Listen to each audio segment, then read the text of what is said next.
O meu avô, ele era da área da saúde. Ele era enfermeiro e eu acompanhava, porque quando ele aposentou, as pessoas continuavam indo até a casa dele, né, para poder tomar injeção, fazer um curativo. Naquela época rolava muito de assim, a unha do fulano vai cair. Aí meu avô, não vou tirar não, pá, puxava. E, né, hoje em dia eu não vejo muito disso, mas eu acompanhei bastante. Então eu queria alguma coisa na área de saúde. Mas isso eu já sabia. Mas assim, eu sempre tive muito nervoso de agulha, sangue. E aí onde não tinha isso seria na fisioterapia. Eu já tinha um pezinho lá. E aí quando eu tava com 16 anos, eu tive uma lesão no joelho. E um médico que me atendeu, infelizmente não era um bom médico, depois eu soube. Ele falou comigo assim, olha Amanda, nunca mais você vai poder subir e descer a escada. Oxi. E nunca mais, quando você tem 16 anos, é muito tempo. E aí eu falei, gente, não é possível, nunca mais, né? Só andar de elevador agora? Eu não posso ir, né? Eu tenho escada. Então, assim, eu achei, assim, muito, né? Muito enfático da parte dele. E, assim, eu sempre fui muito questionadora, né? Aí eu falei, não é possível. Aí, né, na época... Eu conhecia de vista, assim, de saber que tinha, né?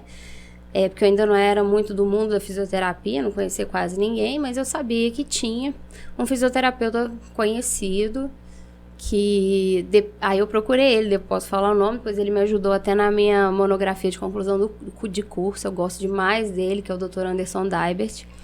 E ele trabalhava com uma outra fisioterapeuta.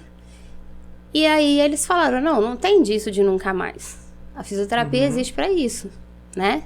Pra gente poder, assim, devolver o máximo pro paciente sem dizer para ele que nunca mais ele vai poder fazer alguma coisa que ele gosta ou que ele necessite.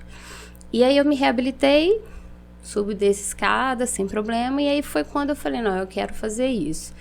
E aí eu me graduei, eu entrei na UFJF em 2005, me graduei em 2009, entrei na pós-graduação em 2010 de ortopedia, né, e assim, eu trabalho um pouco também com casos de reumatologia e biomecânica, e é engraçado, porque durante a faculdade, a gente fica meio perdido do que a gente onde a gente vai se especializar, né, porque a gente conhece uma área, outra. Durante a faculdade, por 2 anos, dos 5, eu fui monitora de fisioterapia para bebezinhos, de estimulação de 0 a 2 anos.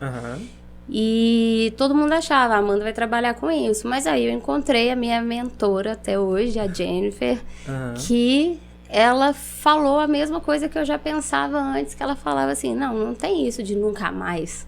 Eu falei, eu achei uma pessoa que pensa como eu. E aí eu comecei a prestar mais atenção. E aí eu resolvi ir para essa área, que é a área que ela também atuava, né? E agora como professora ensina, que é o raciocínio mecânico, a recuperação de um trauma, de uma lesão, de uma alteração, de repente, mecânica do paciente mesmo, que pisa errado, e aí aparecem dores que ele fala, nossa, do nada começou a doer. Nada é do nada, né? A gente sempre tem uma causa. Entendi. Bacana demais. Nessa parte na faculdade que você falou com os bebês, era muito pesado? Porque assim, na minha cabeça é algo muito pesado. Não, o que acontece? Quando eu fiz o curso, hoje em dia já mudou a grade, né? Porque tem bastante tempo, eu formei em 2010. Quando eu fiz, tinha a disciplina de estimulação para bebês de 0 a 2 anos, que tinha uma matéria que já mudou de nome, mas o nome era enorme, era Desenvolvimento Neuropsicossensório Motor. E era mais assim, um bebê que nasceu prematuro. Então, se um bebê nasce, por exemplo, 2 meses antes, provavelmente, normalmente, no desenvolvimento dele, ele vai estar 2 meses atrás. Então, a gente estimulava, ensinava a mãe a estimular. Entendi.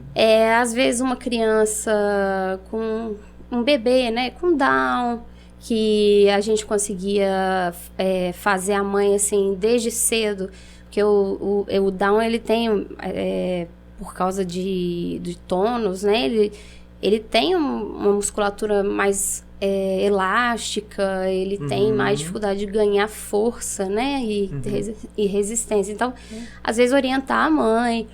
Mas aí a gente pegava bebezinhos que eram saudáveis. Eram bebezinhos saudáveis. Quem não gosta, Entendi. né? Assim, de bebezinho é sempre uma coisa que chama atenção, né? Entendi. Mas aí depois tinha a disciplina que era pesada, que era a fisioterapia pediátrica. E aí sim, aí foi, acho que quando foi no mesmo período da professora Jennifer, onde eu assim, meio que fui pro lado dela, justamente por causa disso. É pesado quando você pega, assim, paciente com paralisia cerebral, paciente com autismo e outras síndromes mais graves. E aí, realmente, eu vi que a pediatria não era só um bebezinho que você estimulava a engatinhar, entendeu? Era pesado, sim. Aí haja coração, né? Porque... A fisioterapia pediátrica é pesada. Eu tenho 2 amigas que trabalham com isso, a Kátia e a Amanda também. E a gente sempre conversa sobre isso, sabe? Os casos são muito pesados. Senhora, que eu não gosto nem de saber. Eu falo com elas, gente, eu sou criança, eu prefiro nem saber. E aí, assim, eu acabei indo para um lado que eu me identifiquei com a professora. E eu acho que isso é muito importante. Lá na UFJF, o que eu já percebi, às vezes formam turmas que todo mundo praticamente vai para a área hospitalar. Depois forma outra turma que praticamente todo mundo foi para pediatria. E aí, depois uma turma, todo mundo na traumatortopedia. E aí você vê que é porque com aquela turma houve uma identificação do professor da disciplina entendi. com a turma. Entendeu? Porque, assim, a turma acaba ficando homogênea, né? Assim, nós começamos com 20 só. Na minha turma formaram 12. E aí essa identificação faz depois a gente escolher paraninfo. Tanto que a professora Jennifer foi a nossa paraninfa. E a minha turma realmente, muita gente migrou para esse lado. Tem algumas na pediatria, mas minha turma migrou para esse lado. E aí foi quando também eu me identifiquei ali. Aí falei, não, gente, pediatria... Realmente não dá. Pra mim é muito pesado. Muito pesado.